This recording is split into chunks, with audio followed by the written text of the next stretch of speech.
할렐루야. 자, 오늘 요한계시록 21장의 말씀을 우리가 나누도록 하겠습니다. 자, 새하늘과 새 땅이 나타나는 내용이 있는 말씀이요, 또 새 예루살렘이 어떤 모습으로 나타날 것인가 하는 그런 모습을 보여주고 있는 구절들입니다. 자, 오늘 21장 자 1절에 보니까요, 새 하늘과 새 땅이 이제 보인다 그랬습니다. 내가 본다, 요한이 보고 있죠. 그래서 환상의 그 내용이 새 하늘과 새 땅이 확 들어왔습니다. 그리고 처음 하늘과 처음 땅은 없어졌다, 이렇게 말씀하고 있죠. 그러니까 없어졌다, 보이지 않는다 라는 것이죠. 바다도 다시 있지 않더라. 자, 그래서 이제 새하늘과 새 땅이 나타나는 모습을 여기서 얘기하고 있습니다. 자, 새하늘과 새 땅이 됐다 라고 하는 것은 모든 것이 다 새롭게 회복되어졌다 라고 하는 것이죠. 모든 것이라고 하는 것은 만물이라고 표현하고요.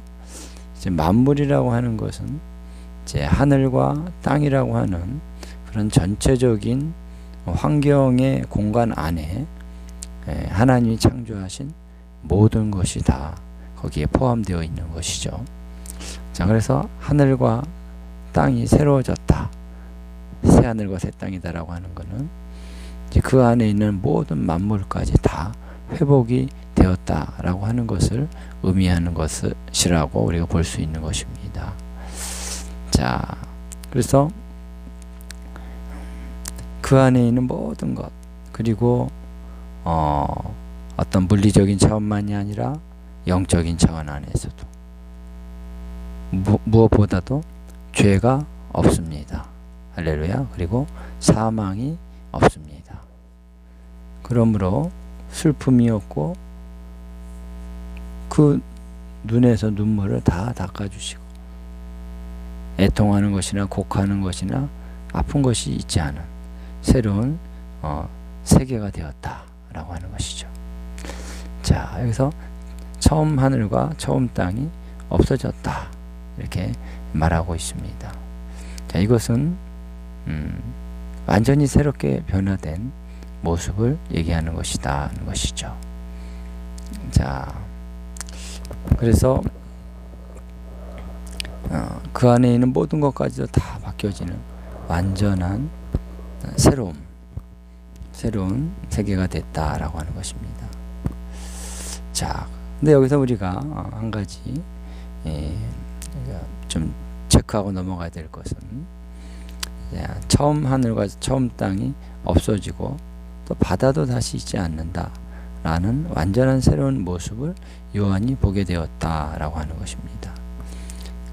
자, 그러나 이제 새 하늘과 새 땅이 그러면은 전혀 다른 어떤 공간으로 이동하는 것인가, 본질적으로 완전히 다른 것인가 하는 것을 우리가 한번 생각해 봐야 됩니다. 그것을 어떻게 표현할 수 있냐면요, 이제 연속성이 있느냐 아니면 완전한 불연속성이냐 라고 하는 것이죠. 그래서 새 하늘과 새 땅은 과거에 처음 하늘과 처음 땅과는 전혀 연관성이 하나도 없는 완전히 새로운, 그것은 그래서 이전 것은 완전히 폐기 처분되어 버리고 그리고 사라져 버리고 새로운 것이 갑자기 이제 나타나서 어떤 원리적인 면이나 모든 부분에서 전혀 연속성을 찾을 수 없는 그러한 변화가 일어나는 것인가 라는 것에 대해서 우리가 한번 생각해 봐야 될 줄로 믿습니다. 여기서 어쨌든 새 하늘이요 새 땅이라고 하는 그 자체 안에서 연속성이 있다라고 하는 부분을 우리가 발견해야 될 줄 믿습니다. 불연속성이라고 하면은 하늘이나 땅이라는 이런 것도 개념을 다 바꿔 하늘도 아니고 땅도 아니고 그냥 완전히 다른 언어를 써야 되는 그러나 하늘이라고 하는 것과 땅이라고 하는 것은 새 하늘과 새 땅이지만 여전히 하늘이요 땅이다 라고 하는 것을 얘기하고 있는 것이죠. 그 말 자체 안에서 뭐가 있다? 연속성이라고 하는 성격이 분명히 있다 라고 하는 것입니다. 자, 베드로후서 3장 7절 10절 12절 10절에서 12절 여기 보면은 이 마지막 그 순간에 하나님의 불의 심판이 있다라고 하는 것입니다. 그래서 불의 심판은 하늘과 땅에 있는 모든 것을 다 녹아내리게 한다라고 하는 것이죠. 그래서 녹아진다라고 하는 것은 그 안에 그 모든 요소들이 완전히 다 풀어져 버린다라고 하는 것이죠. 그래서 그 안에서 불순물들을 다 제거한다 라고 하는 그러한 완전한 정화로서의 의미가 있다라고 하는 것입니다. 그래서 마지막은 왜 주님이 불로 심판하느냐 라고 하면요, 불이라고 하는 것은 용광로와 같은 어떤 성격이 있는 거죠. 그 안에 금이나 은이나 쇳덩어리 같은 걸 넣으면은 그 안에서 완전히 이렇게 풀어집니다. 녹아져 버립니다. 그래서 거기서 정금이 나오고 정말 순수한 은과 철이 이렇게 한쪽으로 가고 한쪽에는 불순물이 다 빠져나가게 됩니다. 그래서 정말 깨끗하고 정제된 그런 순금, 순은 이런 것이 이렇게 나오게 된다라고 하는 것이죠. 그래서 마지막 불의 심판이라고 하는 것은 그러한 성격이 있다라는 것을 우리가 알 수 있는 것입니다. 그렇기 때문에 하나님께서는 새 하늘과 새 땅이라고 말을 할 때 그냥 완전히 뭐 다른 불연속성적인 어떤 부분을 만들기 위해서 그러한 새 하늘과 새 땅에 그 마지막 불의 심판을 하시는 것이 아니라 하나님께서는 정결하게 하고 새롭게 하시기 위함이다. 근데 거기서 이제 없어지는 것들이 있다는 거예요. 바다도 다시 있지 않다. 있지 않는 것도 있는 거예요. 땅과 하늘은 새롭게 됐지만 바다는 다시 있지 않는다. 어떤 것들은 진짜 연속되지 못하는 것이 있다는 것입니다. 그런 요소들이 있다는 것이죠. 그래서 왜냐하면 그거는 처음 하나님이 창조하셨던 때의 그 목적과 합치되지 않는 것들은 없어지게 된다라고 하는 것입니다. 자, 그래서 처음 하늘과 처음 땅 없어졌다. 이것은 이제 pass away 이란 뜻입니다. 지나가 버렸다. 그래서 이 말 자체로서 우리가 그런 오해를 할 수 있다는 것인데, 여기서 pass away라고 하는 단어를 쓰는 것은요, 요한은 여기서 계시를 보고 있기 때문에 그렇습니다. 마치 우리가 영화의 장면들을 본다는 것이죠. 그래서 지금 새 하늘과 새 땅은 보여요. 근데 처음 하늘과 처음 땅은 보이지 않는다는 거예요. 지나갔다는 거예요. 이전까지는 새 하늘과 처음 하늘과 처음 땅이었습니다. 그런데 장면이 바뀌면서 새 하늘과 새 땅이 딱 됐어요. 그리고 처음 하늘, 처음 땅은 지나가 버렸다는 것입니다. 그래서 여기서는 완전히 새롭게 되었다라고 하는 것을 강조하는 의미에서 이러한 표현들을 쓰고 있다. 그리고 새 하늘과 새 땅이 됐는데 바다는 다시 있지 않더라. 처음 하늘과 처음 땅이 있을 때는 바다가 있었는데 바다가 안 보인다는 것입니다. 자, 이런 계시를 환상 가운데 볼 때 회복되어진 새 하늘과 새 땅이 나타나는 때에는 바다는 보이지 않는다, 없다 라고 하는 것을 볼 수가 있는 것입니다. 자, 그래서 이 새롭다는 것은 정말 완전한 의미의 새로움입니다. 그러나 여기에 연속성이라고 하는 부분이 있다라고 하는 것이죠. 그래서 전혀 생소한 그러한 세계가 온다. 전혀 연관성이 없고 전혀 우리가 어떤 단어로 표현할 수 없는 그런 세상이, 그런 세계가 오는 것이 아니라 어떤 연속성을 갖는 차원이 분명히 존재한다 라고 하는 것입니다. 그러나 바다는 없다. 여기서 이제 바다가 다시 있지 않다 라고 하는 표현 자체가 굉장히 선언적인 선포라고 볼 수 있습니다. 선언적인 표현이라고 볼 수 있죠. 요한이 봤어요? 바다가 없어요.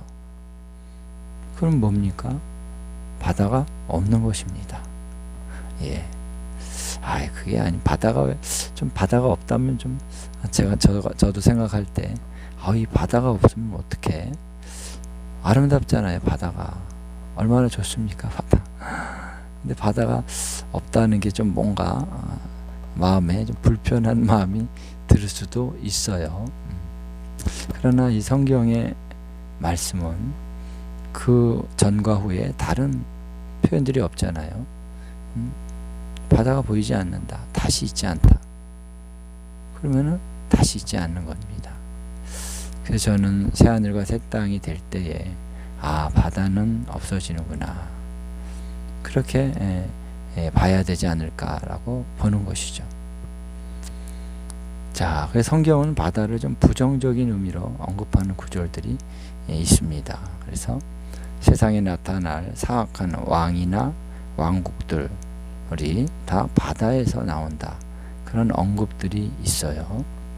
그래서 다니엘서 7장 3절이나 내 짐승이 나오는데 내 짐승이 바로 바다로부터 나온다. 그리고 계시록 13장 1절에서도 그 짐승이 바다에서 나온다. 이렇게 얘기하고 있죠. 물론 이제 계시록 13장 중간에 또한 다른 짐승은 땅에서 나온다는 말씀이 있긴 있습니다. 그래서 이 바다라고 하는 것이 사악한 왕들의 그들은 하나님을 대적하고 하나님을 향하여 또 사람들을 향하여 악을 행하는 그러한 존재들이 다 바다로부터 나온다 라고 하는 것입니다. 그래서 여기서 바다가 왜 없어져야 되는지 우리가 좀 깊이 우리가 더 묵상을 하면서 하나님의 계시를 받을 필요가 있는데요. 일단 바다는 이제 없어진다 라고 하는 것입니다. 자, 그 다음에 이제 새 하늘과 새 땅의 연속성이 어떤 모습으로 이 성경 가운데 나타나는지를 한번 상고해 보도록 하겠습니다. 자, 새 예루살렘이 하나님으로부터 하늘에서 내려온다 라고 이제 21장 2절에 나오고 있죠. 자, 여기서 보면은 이제 새 예루살렘도 이제 새 땅의 한 부분이 되는 것이잖아요. 내려오니까. 물론 또 하늘에서 내려옵니다. 여기서 보면은 하늘은 위에 있고 땅은 아래에 있는 이 전체적인 구조가 그대로 유지된다라고 하는 것입니다. 하늘은 위에 있어요. 땅은 아래에 있습니다. 이 성경의 말씀은 분명하게 하늘은 위에 있다. 땅은 아래에 있다 라고 하는 것을 얘기합니다. 창세기 1장에도 그렇게 나오고 있습니다. 자, 그래서 이러한 구조가 그대로 유지된다. 아까도 말씀드렸습니다만 하늘이 여전히 있는 거예요. 땅도 여전히 있습니다. 그래서 하늘이란 개념 자체가 없고 땅이란 개념 자체가 없고 그리고 위아래가 있는 게 아니라 만약에 오른쪽 왼쪽이 있어가지고 동서남북이 있어가지고 사람이 이제 중력이 이제 옆으로 작용한다든가 이상한 우리가 상상할 수가 없는 그런. 그래서 가만히 있으면은 뭐 동쪽으로 사람이 막 올라가다가 올라가는 게 아니죠.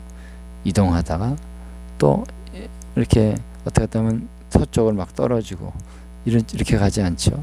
위에서 아래로 떨어집니다.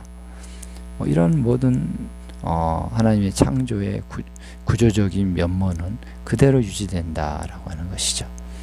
예. 자, 성경은 하나님 모든 좋은 은사가 하늘로부터 우리 아버지께로부터 내려온다, 그렇게 말씀하고 있습니다. 이거는 영적인 차원이잖아요. 그렇지만은 그 영적인 이제 하나님의 은사가 위로부터 아버지께로부터 내려온다, 이렇게 말하고 있습니다. 그래서 영적인 축복도 하늘로부터 내려오는 것입니다. 야고보서 1장에 나오고 있죠. 자, 그리고 이제 거대한 성 예루살렘 성이 나오는데 그 예루살렘 성에 기초가 있다는 거예요. 분명히 우리가 건물을 지으려면 기초가 필요하잖아요. 근데 예루살렘 성도 똑같은, 그동안 우리가 성을 짓는데 원리적인 부분에서는 똑같은 기초가 있다. 그리고 그 문들이 있다. 그래서 이것을 보면은 하나의 연속성이 있다는 거예요. 그래서 우리가 보는 건물과 똑같은 원리에 의해서 지어지는 그런 성, 그런 건물이 있다. 예, 연속성이죠. 근데 크기는 굉장히 더 크다는 거예요. 그 점은 다르지만, 그러나 어쨌든 건물이 있을 수 있는 거죠. 그렇죠? 크게 지으면 크게 지어질 수 있는 거죠. 자, 그래서 예루살렘 왕의 도성이다 라고 하는 표현은 이미 시편에도 나오고 있습니다. 그래서 예루살렘은 왕의 도성이에요. 과거에도 그랬고 현재도 그렇고요, 미래에도 그렇습니다. 그래서 미래에는 더 확실하게 왕의 도성으로서 예루살렘이 정말 영광 가운데 세워지는 것이죠. 그래서 천년왕국 때도 그렇고 이제 새하늘과 새 땅이 도래하게 될 때는 그 새 예루살렘이 땅으로 내려오게 되면 더 크고 웅장한 그런 예루살렘 성이 세워지게 되는 것이죠. 자, 연속성의 부분입니다. 근데 예루살렘은 지금 땅에 그 자리에 천년왕국 때도 똑같이 예루살렘이 그 자리에 있는 것입니다. 예루살렘이 갑자기 어디 딴 데로 가는 게 아니죠. 이 땅이라고 하는 그러한 어떤 구조적인 원리, 원칙은 그대로 있는 것입니다. 자, 그때 이름이 또 바뀔 수는 있겠지만, 자, 우리가 살고 있는 이 도시, 서울, 또 경기도, 또 대한민국이라고 이 땅이 그때 가서 어떻게 바뀔지는 모르죠. 바다도 없으니까. 그러나 어쨌든 어떤 지점은 그대로 유지가 될 것입니다. 그래서 내가 살고 있는 내 동네가 없어지는 게 아니라 그 위치가 그대로 있는 것이에요. 그런 연속성이 그대로 유지될 것이다 라고 하는 것입니다. 그래서 천년왕국 기간 동안에 예루살렘에서 바로 왕 대신 메시아이신 예수께서 보좌에 앉으셔서 통치하실 것이다 라고 했을 때 그 보좌가 어디 세워지느냐? 예루살렘에 세워지는 것입니다. 우리가 이제 성전이 있는 그 자리, 거기 지성소가 들어가는 그 자리, 그 자리가 바로 주님의 보좌의 위치라고 볼 수 있는 것이죠. 그래서 하나님께서는 그 지정학적인, 지리적이고 그 물리적인 그 위치를요, 하나님은 굉장히 고수하십니다. 근데 예루살렘으로 다시 돌아오게 하시지. 예루살렘은 이제 틀렸어. 너무 거기서 우상 숭배를 많이 하니까 내가 온 땅에 그 도성을 다른 데 세울 거야. 그래서 한국에 온 땅에 도성을 한국에 세우자. 하나님은 그렇게 하시지 않더라고요. 성경을 볼 때 하나님은 다시 회복하신다 라고 하는 것입니다. 그래서 이스라엘을 다시 돌아오게 하셔서 그때 다윗과 언약을 하시고 또 이스라엘 백성들과 언약하셨던 그 예루살렘, 거기에 성전을 짓게 하시고, 그래서 예루살렘은 영원하다라고 하는 많은 구절들이 시편에 나오고 있습니다. 그 말씀을 하나님 그대로 지키시는 거예요. 아브라함에게도 말씀하시죠. 이 땅을 너와 내 자손에게 내가 주리라. 그리고 이 땅은 나의 땅이다. 그렇게 말씀하셨습니다. 다시 그것을 다윗 시대에, 그 다음에 그 땅 다시 예수님 시대에도 그 땅을 다시 회복하셔서 예루살렘 성전을 짓게 하셨는데, 마지막 때에는 다시 그 자리에 하나님이 성전을 세우게 하시고, 그 성전 자리의 위치, 그 위치를 하나님은 영원히 바꾸지 아니하신다. 할렐루야. 바로 그 지성소가 있는 자리가 어떤 자리입니까? 바로 아브라함이 이삭을 바친 자리. 와, 하나님은 바꾸시는 하나님이 아니신 거예요. 계속해서 언약을 통해서 회복하시는 하나님이시다 라는 것을 볼 수가 있는 것입니다. 자, 그래서 새 예루살렘도요, 바로 그 자리에 보좌가 세워지는 그 위치를 이탈하지 아니하고 새 예루살렘이 내려올 것이다 라고 우리가 볼 수 있는 것입니다. 하나님의 보좌가. 천년 왕국 동안에 있었던 그 보좌, 그 보좌의 위치와 다르지 않은 그 지점이 다시 보좌가 될 것입니다. 거기에 그 보좌를 중심으로, 물론 새 예루살렘은 더 크지요. 12,000 스타디온, 또 넓이와 길이와 높이가, 그것이 이제 내려오는데, 그 보좌는 그대로 그 지점으로 내려온다는 것이죠. 그 지점을 중심으로. 그래서 보좌가 어떻게 세워질지 정확히는 우리가 하늘에 있는 보좌와 어쨌든 땅에 있는 보좌가 어떻게 하나가 되고 연결이 된다라고 볼 수 있어요. 새 하늘과 새 땅 때는, 새 예루살렘에서는. 그래서 그것이 하나님과 어린 양의 보좌, 이렇게 얘기를 합니다. 그래서 전능하신 하나님의 보좌라고만 얘기하지 않고 하나님과 어린 양의 보좌다. 그래서 어린 양의 보좌가 땅에 있었잖아요. 천년왕국 동안에 땅에 있습니다. 하늘의 보좌, 또 하나님 아버지께서 계셨는데 이것이 어떻게 하나가 됩니다. 그래서 땅과 하늘도 통일되고, 그래서 땅에서도 그 보좌로 예배하며 경배하며 나갈 수 있는 그러한 하나된 모습일 것이다 라고 우리 보는 것인데요. 어쨌든 모든 것들 안에서 하나님은 연속성을 갖고 있다라고 하는 것입니다. 근데 또 성전은 또 보이지 않아요. 성전은 더 이상 존재하지 않는 것이다 라고 말을 하고 있죠. 그래서 뒤에 보면은 이제 성전은 보이지 않는다는 말씀이 있습니다. 이제 22절에 보면 나오는데요. 성전은 존재하지 않습니다. 왜? 더 이상 죄가 없고 사망이 없잖아요. 더 이상 제사가 필요하지 않기 때문이다. 자, 그래서 성막, 성전, 또 제사, 제단, 이런 것은요, 인간이 죄를 지은 다음에 들어온 것입니다. 그전에는 그것이 없었습니다. 있을 필요가 없습니다.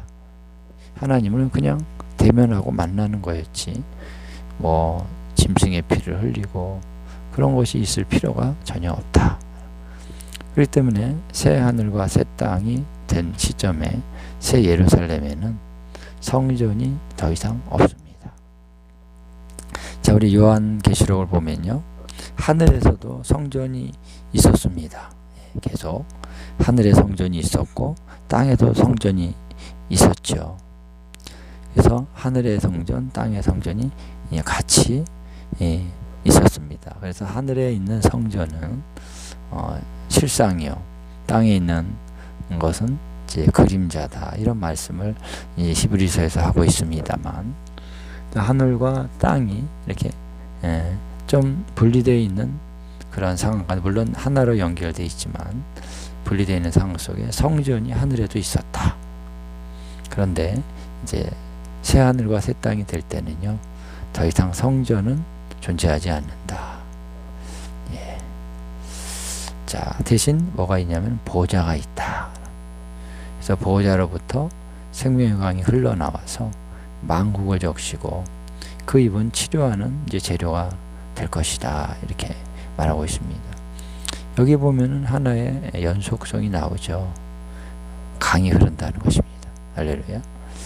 자, 여기 보면 강이 하나예요. 하나이고 강이 흘러가는 그 길로 강이 흘러가는데 그 길도 하나입니다. 자, 그래서 우리 창세기도 보면요, 강이 하나예요. 하나가 흘러가다가 네 갈래로 갈라지죠. 그래서 네 갈래로 갈라져서 네 개의 강인 것 같지만 실상은 하나의 강이다 라는 것입니다. 근원은 하나다. 자, 이런 모습들이 바로 연속성이 있는 것이다 라는 거예요. 예. 그래서 새 하늘과 새 땅을 너무 막 신비하게 여기는, 그래서 너무 동떨어진 차원으로 이해하는 그런 이해는 좀 우리가 수정될 필요가 있다라는 것이죠. 그래서 심지어는 뭐 어떤 저쪽 어디 별이다. 그 별 세계에 거기에 천국이 있다. 이렇게 말하는 것은 제가 볼 때 결코 성경적이 아니다라는 것입니다. 우리는 그런 이해를 많이 하고 있죠. 지금도 이 땅은 다 불바다가 되어버릴 것이다. 그리고 우리는 다 하늘로 올라간다. 이런 이해를 갖고 있기 때문에 그 새 하늘로 올라간 그 하늘이 바로 저기 별이다. 이런 식으로 이해할 수도 있는 여지를 남기는 것입니다. 그러나 성경은 결코 그렇게 얘기하지 않아요. 새 하늘만이 있는 것이 아니라 새 땅이 있다는 것입니다. 땅이라는 게 없어지는 게 아니죠. 예, 그래서 땅이 회복되고 하늘이 회복되는 것인데, 베드로전서 3장에 나오는 그 불의 심판, 그 불의 심판은 다 태워서 없애버리는 그런 불이 아니라는 것입니다.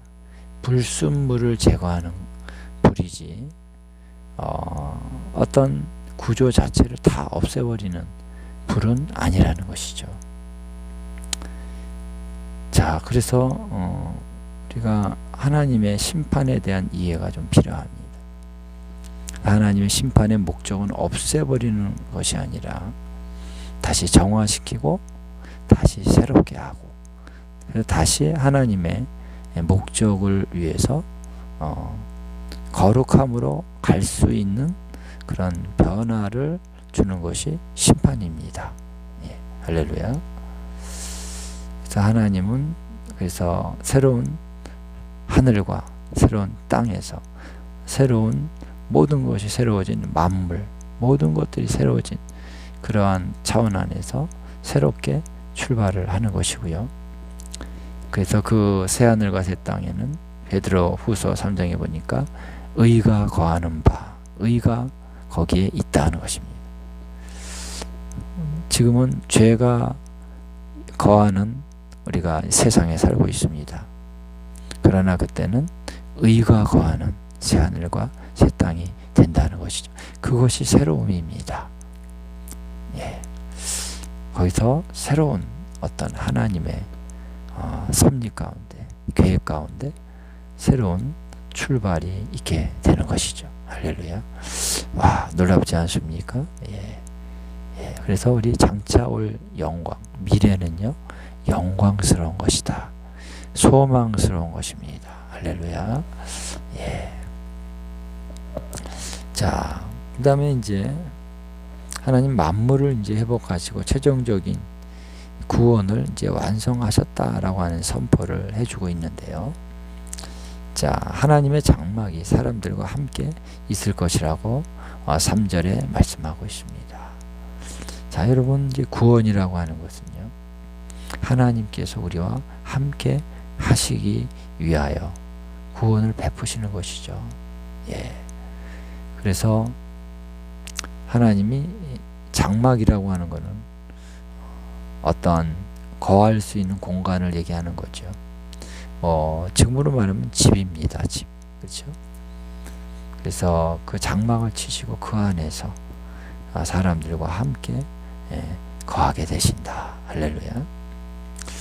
자, 그래서 그들은 나의 백성이 되고 또 하나님께서 그들과 함께 거하실 것이다. 예, 이 말씀이 참 놀라운 것입니다. 이것이 최종적인 목적이라는 것이죠.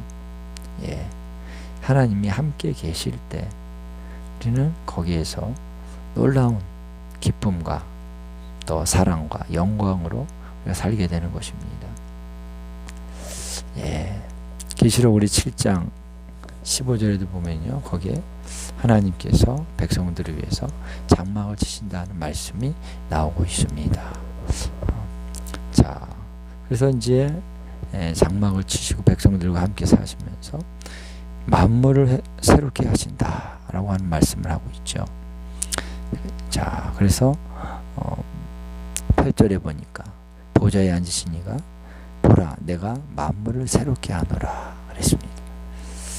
그래서 하늘과 땅이라고 하는 것은 하나의 어떤 환경적인 공간을 이렇게 구성하는 것이라고 할 수 있죠. 그래서 하드웨어를 이렇게 만드신 거라고 볼 수 있습니다. 새롭게 했습니다. 하드웨어를.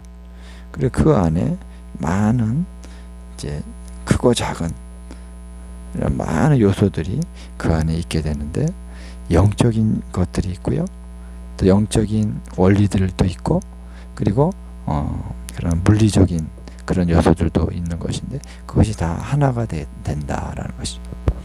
그런 모든 것이 다 새롭게 된다.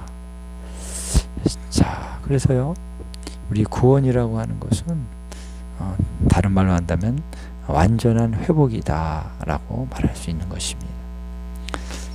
자, 그래서 눈물을 닦아주신다.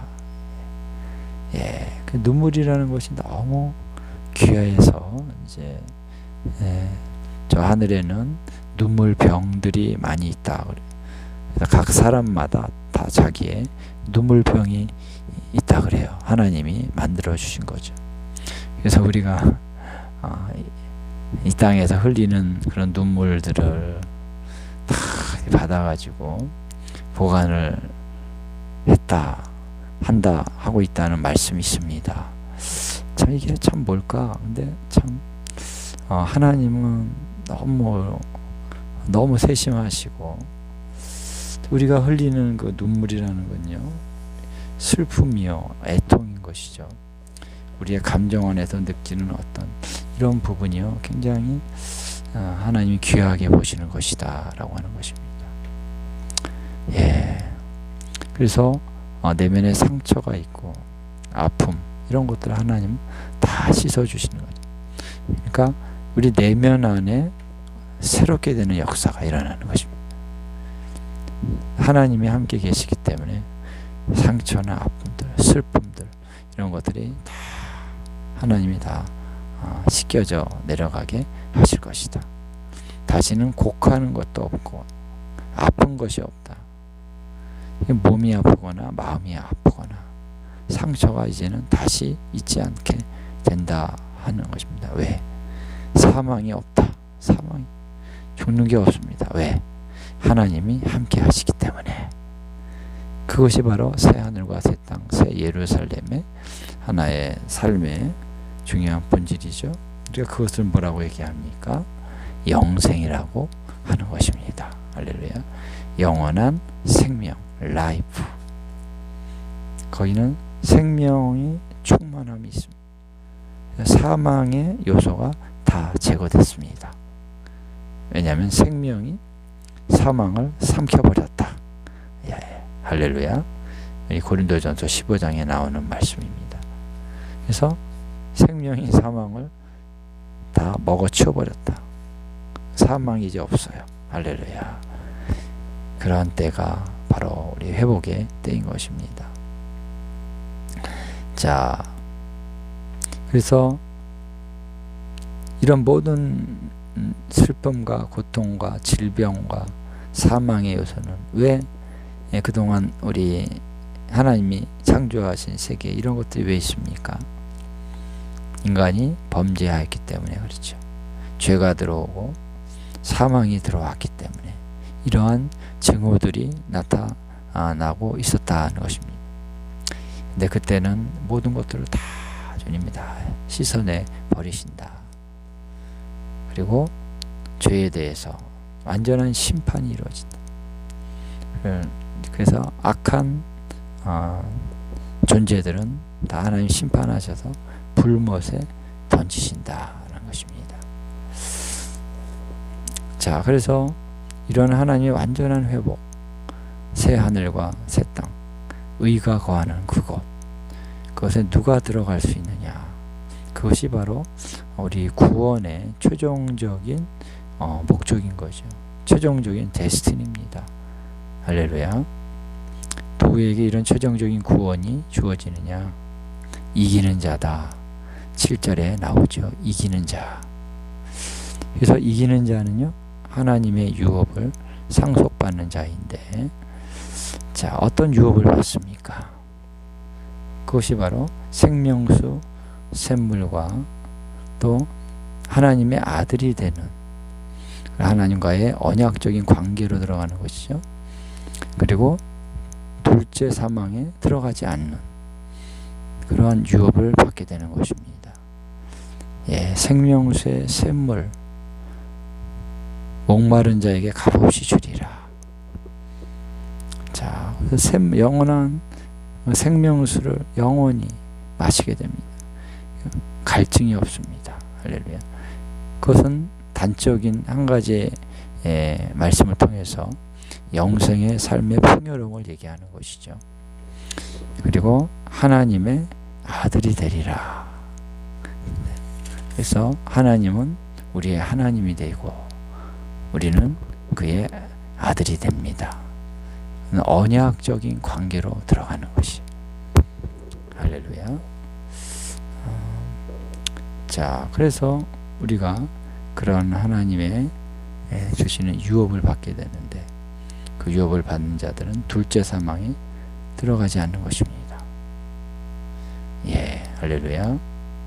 그래서 둘째 사망에 들어가는 자들에 대한 목록이 쭉 나와 있죠. 두려워하는 자들과 믿지 않는 자들과 흉악한 자들 쭉 나옵니다. 이런 자들은 불과 유황으로 타는 못에 던져지리니 이것이 둘째 사망이다.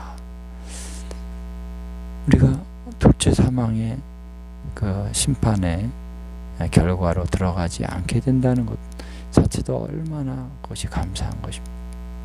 그것이 우리 유업입니다. 그리고 주님과 함께 정말 생명수 샘물을 마시고 주님이 우리의 아버지가 되시고 우리가 하나님의 아들이 되어서 영원히 주님과 함께 산다는 것. 상상할 수 없는, 상상할 수 없었던 놀라운 하나님의 유업이고 축복인 것이죠. 할렐루야. 자, 그래서 이기는 자는 이런 유업을 받는데 계시록 2장 3장에 7교회에 대한 말씀이 나오잖아요. 거기 보면은 바로 이기는 자들이 어떤 유업을 받는지 각 교회들마다 다 다르게 그것을 말하고 있는데요. 7가지가 나오는 거죠. 물론 어떤 데는 뭐 2개, 3개 얘기할 수 있는 적혀 있는 그런 교회도 있습니다만, 그러니까 7교회에 주시는 그 이기는 자의 유업은 그 교회만 해당되는 게 아니죠. 그러니까 에베소 교회 말씀하셨다 그래서 에베소 교회만 해당되는 게 아니라 그것은 모든 성도들에게 다 해당되는 유업이라고 볼 수 있습니다. 그렇게 봐야 될 줄 믿습니다. 그래서 둘째 사망의 해를 받지 않으리라. 서문화 교회 말씀하셨잖아요. 그렇죠? 서문화 교회만 둘째 사망의 해를 받지 않습니까? 다 일곱 교회가 이기는 자가 되면은 둘째 사망의 해를 받지 않아요. 다 해당되는 거예요. 자, 그래서 악을 행하는 자, 거룩함이 없는 자들은요, 구원의 유업을 얻지 못합니다. 그래서 그 결과는 불과 유황이 타는 못에 던져지는 것인데요. 자, 성경이 말하는 심판의 최종적인 결과는요, 영원한 하나님의 나라에 들어가는 것이거나 아니면은 영원한 심판의 불못에 던져지는 것이거나 이 두 가지 외에는 없습니다.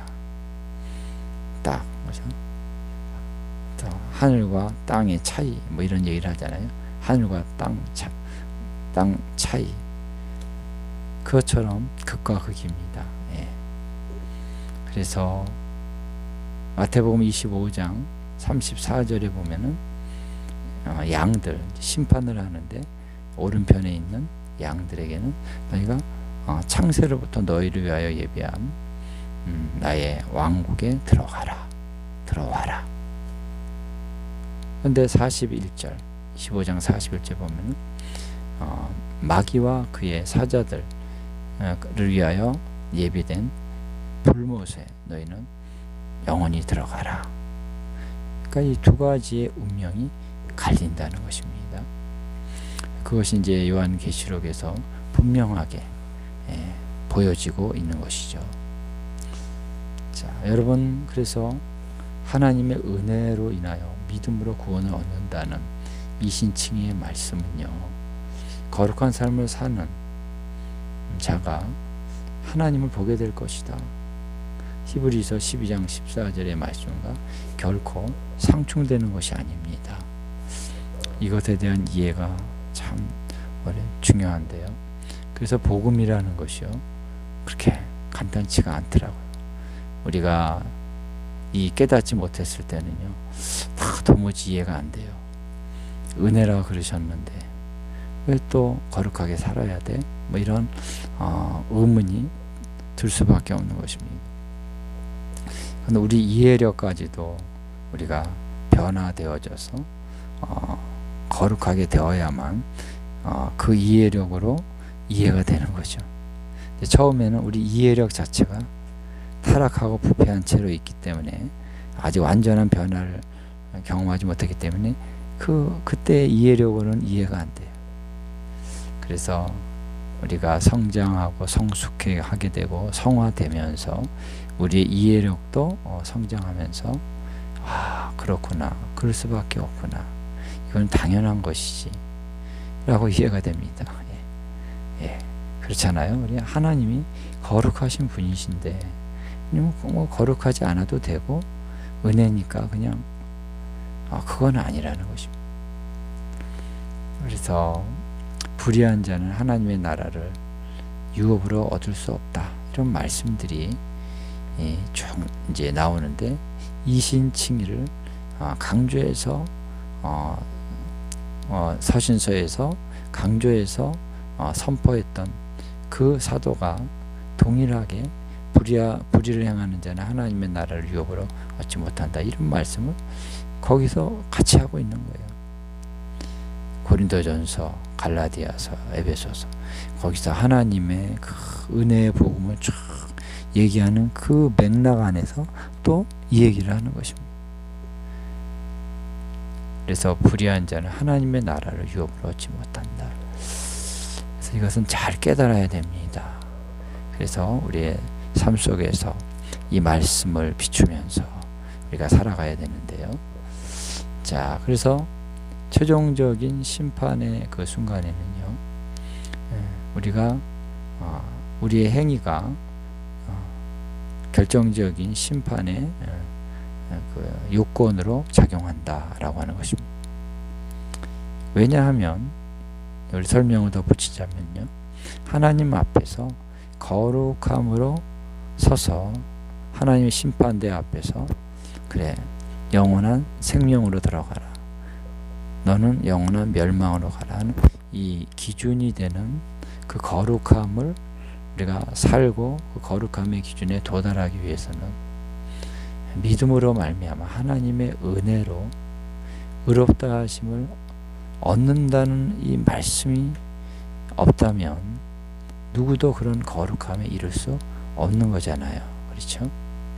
그러니까 행위로 심판을 하지만은 그 안에는 이미 믿음으로 말미암아 의롭다 하심 받고 하나님의 은혜로 구원을 받는다는 이 기초적인 내용이 들어가 있는 것입니다. 자기 행위로, 자기 육신적인 열심으로 하나님 앞에 이 거룩한 삶을 살 수 있는 사람은 아무도 없어요. 그러나 은혜로 되는 것입니다. 그래서 성화도 은혜다. 할렐루야. 그래서 주님 앞에 이 은혜를 받고 날마다 은혜 가운데 살고, 그래서 예수님의 형상을 본받게 되고 성령의 인도를 따라 살게 되고, 그래서 믿음으로 산다는 것이 참 중요한 원리인데요. 처음 내가 믿음을 갖게 되고 거듭났지만 그 믿음으로 또 살아가야 되는 것이죠. 그래서 의인은 믿음으로 말미암아 살리라 그랬습니다. 그래서 그 말씀을 붙잡고 믿음으로 살아갈 때 거기서 거룩한 성화가 일어나는 것입니다. 예. 그래서 은혜만이 거룩함으로 갈 수 있다는 것입니다. 그러니까 둘 다 함께 은혜의 복음과 성화의 복음이 함께 가는 것입니다. 할렐루야. 자, 우리 그 다음에는 이제 예루살렘의 새 예루살렘의 회복된 모습, 그 영광, 이 부분을 함께 우리가 나누겠는데요. 자,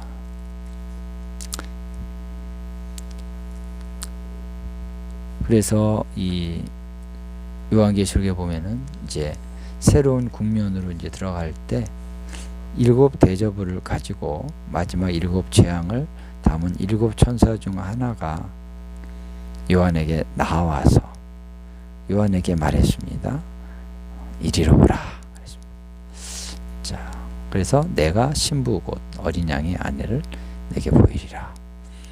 그래서 새 예루살렘, 어린 양의 신부에 대한 계시를 주기 위해서 이 천사가 이제 와서 이리로 오라, 이런 말을 하고 있는 것입니다.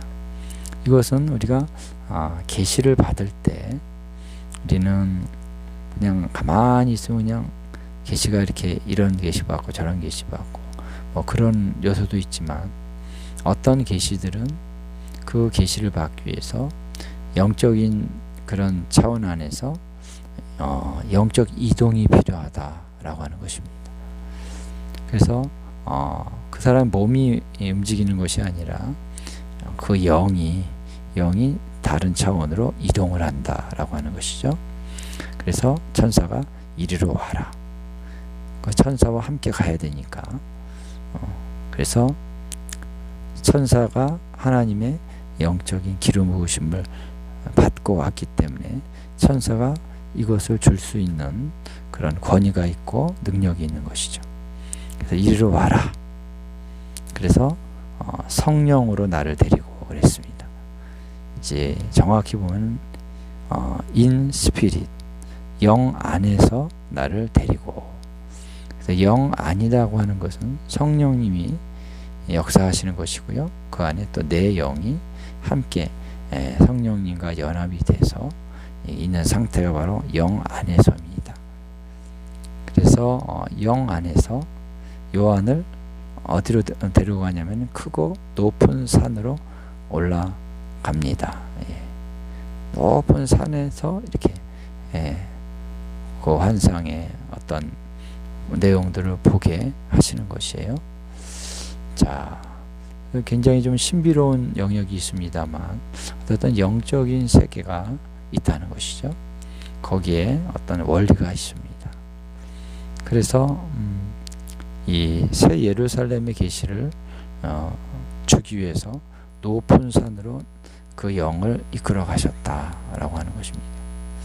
자, 그래서 이러한 부분들은요, 우리가 더 우리 영적인 차원 안에서 깊은 체험들을 하면서 하나님이 우리에게 이런 부분들을 더 깨닫게 하시고 알게 해주시는 영역이라고 믿습니다. 자, 그래서 어떤 계시를 보여주냐면 바로 어린 양의 아내 곧 신부를 보여주셨다. 이렇게 나오고 있는 것이죠. 자, 그래서 요한이 보게 된 것은요, 처음으로 먼저 하나님께로부터 하늘에서 내려오는 거룩한 성 예루살렘을 보았다. 그래서 여기서 계시가 이렇게 올 때 이제 계시는 항상 먼저 멀리서 전체를 보게 되는 차원으로부터 시작이 되는 경우가 많습니다. 그러니까 딱 보니까 전체가 들어오는 거예요. 새 예루살렘이 하늘에서 내려오고 있습니다.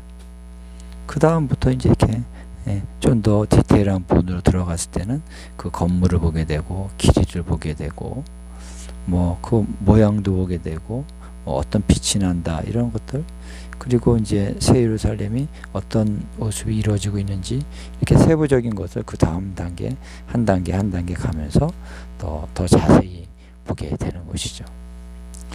자, 그래서 마치 우리가 뭐 그림을 보는 것 같습니다. 처음에 그림을 보면 큰 그림이 있다고 봐요. 그러면 처음에 딱 볼 때는 전체를 보죠. 그래서 뭔가 호기심을 자극하는 요소가 있게 되죠. 와, 멋있다. 그래서 가까이 가서 이렇게 봅니다. 그러면은 거기에 집도 있고 숲도 있고 여러 가지가 있는 것이죠. 그래서 먼저 전체를 봤다. 전체가 뭐냐면은 어린 양의 신부다. 그리고 하늘로부터 하나님께로부터 하늘에서 내려오는 거룩한 성 예루살렘이다. 그러니까 그 예루살렘이 바로 어린 양의 신부라는 것이죠. 할렐루야. 그에 대해서는 제가 지난 또 지지난 그런 시간 속에서 얘기를 했습니다. 그래서 자세히 얘기는 이제 할 필요가 없을 것 같고요. 그래서 이사야 62장의 말씀을 통해서 바로 신부가 누구냐, 계시록에서 말하는 그 어린 양의 신부는 바로 예루살렘이다. 이렇게 얘기를 했습니다.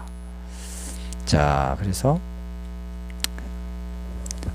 요한이 보는 그런 어린 양의 신부 예루살렘이다.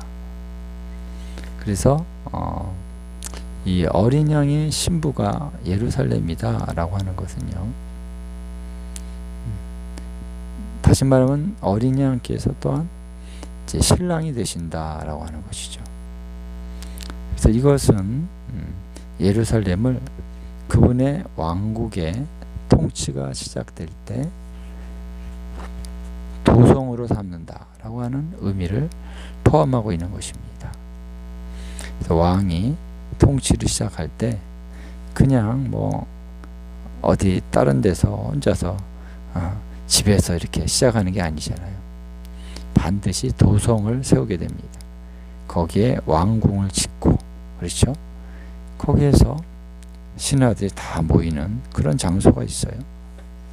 거기서 왕이 통치를 시작할 때 어명을 내리는 거죠. 그래서 왕은 본질적으로 통치를요, 자신이 다 그 일을 하는 것이 아니죠. 어명을 내립니다. 그 어명을 내리는 것이 바로 왕국의 통치 방식이다 라고 하는 것이죠. 그러기 위해서는 쫙 신하들, 문무 대신들이 쫙 모이는 그 공간이 있어야 되는 것이죠. 그것이 보좌 앞에서 이루어지는 것입니다. 왕은 보좌에 앉아서, 그렇죠? 그래서 이 예루살렘을 그 도성으로 삼았다 할 때 그것은 예루살렘과 어린 양 왕 되신 그분은 언약의 관계로 들어가는 것입니다. 결혼이라는 것이죠. 할렐루야. 그래서 신부가 예루살렘 성인데 내려온다는 거예요. 근데 어떤 모습으로 내려오냐면요, 신부가 아름답게 단장을 하고 결혼식에 짜잔 나타나는 것처럼 신부가 내려온다라는 것입니다. 근데 어디서 내려옵니까? 하나님으로부터, 그래서 하늘로부터 내려옵니다. 자, 신부를 누가 어린 양에게 이렇게 줍니까? 아버지께서. 할렐루야. 결혼식 하면요, 아버지들이 우리 그 딸을 이렇게 해서 신랑에게 짠 데려다 주죠. 예? 요즘에는 뭐 좀 다르게 하기도 합니다만, 예. 굉장히 중요한 의미가 있는 거예요. 결혼에 있어서 아버지가 신부를 신랑에게 건네줘야만 됩니다. 그래서 예루살렘 성이요, 아버지께로부터 그리고 하늘에서 내려온다. 굉장히 아름다운 결혼의 그런 모습, 결혼의 그러한 원리 가운데서 언약이 이루어지는 것입니다. 그래서 어린 양이 그때 이제 보좌에 앉아 계시는데, 이제 신부와 함께 보좌에 앉게 되는 것이죠. 그래서 그 시간은 바로 왕이 취임하는 왕의 대관식이다라고 또 볼 수 있는 것입니다. 그래서 결혼식과 대관식이 함께 일어나는 것입니다. 그래서 어린 양의 혼인잔치가 바로 영광스럽다는 것이, 그렇죠? 왕이 취임하는 그 취임식, 또 왕이 결혼하는 그 결혼식, 혼인 예식, 얼마나 영광스럽습니까? 우리 사람들도 결혼식 가면 영광스럽죠. 기쁨이 있죠. 그리고 이제 대통령이 취임하는 날, 기쁨이 있죠. 그것이 함께 땅의 세계에서도, 그런데 장차 올 그 영광의 세계에서도 놀라운 영광이 그때 있을 것이다 라고 하는 것입니다. 그래서 예루살렘 성은요, 두 가지의 성격을 강조해서 얘기한다고 볼 수 있어요. 전체적인 표현을 보면요, 하나는 거룩함, 하나는 영광으로 빛남. 그러니까 영광과 빛은 함께 가잖아요. 그래서 신부라고 하는 것은요, 첫째, 거룩해야 됩니다. 그래서 새하늘과 새 땅이 된 다음에, 그리고 신부가 이 거룩함에 있어 순결함이 완전히 준비되어졌을 때 이제 결혼식을 하는 것이죠. 그리고 영광으로 빛난다. 그것은 바로 하나님의 축복이 있는 것이고요. 그래서 거룩한 자에게 하나님은 하나님의 영광으로 입혀주신다라고 하는 것이죠. 그래서 모든 사람이 죄를 범하였음에 하나님의 영광이 이르지 못하였다. 영광이 결여되어 있다. 왜? 죄 때문에. 근데 죄가 다 씻겨지고 죄가 다 보혈로 다 없이 될 때 다시 영광이 회복되는 것입니다. 하나님의 영광. 할렐루야. 그래서 이제 그 구절들 보면요, 그 성은 지극히 귀한 보석과 같다 그랬습니다. 그래서 빛난다. 보석들이 빛나죠. 근데 그것은 바로 영광을 얘기하는 것입니다. 영광의 광채를 바란다. 그래서 그 다음에 근데 벽옥과 수정과 같이 또 맑다 이렇게 얘기했습니다. 이게 맑다는 것은 뭐냐면요, 이제 투명한 것이죠. 그래서 벽옥이나 수정 같은 그런 보석들은 뭐 빛이 많이 난다라는 의미보다는 맑다는 거, 깨끗하다는 거예요. 그래서 투명하니까 저쪽이 이제 볼 수 있는 그런 것들이 이제 투명하고 맑은 거죠. 그래서 어린 양의 신부 새 예루살렘은요, 빛이 나고 영광스럽습니다만 또한 맑다라는 것이죠. 이 두 가지가 어떤 우리 삶 속에서 거룩함과 영광이라는 것은 항상 함께 가는 것입니다. 자, 이런 모습들을 이제 계시록 21장에서 잘 표현해주고 있습니다. 자, 그 다음에 이제 새 예루살렘 성의 이제 외형적인 구조를 여기서 얘기해주고 있는데요. 자, 12절에 보면은 자, 크고 높은 성곽이 있다 그랬습니다. 이 예루살렘에, 새 예루살렘에 높은 벽이 있다 그랬습니다. 이 성곽이라고 하는 것은 wall, 벽을 얘기하는 거죠. 성벽. 근데 그것이 크고 높다. 그리고 12문이 있고 12문에는 각각 12천사가 있다는 것이에요. 그리고 문들 위에 이름이 써져 있는데 이스라엘 자손 12지파의 이름이 적혀 있다라고 하는 것이죠. 자, 이러한 것을 먼저 이 성의 그 성곽을 보고 문들을 보고 거기에 적혀 있는 이름을 봤다.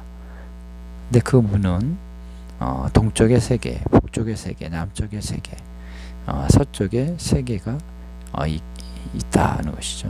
그래서 전체 12개인 것이죠.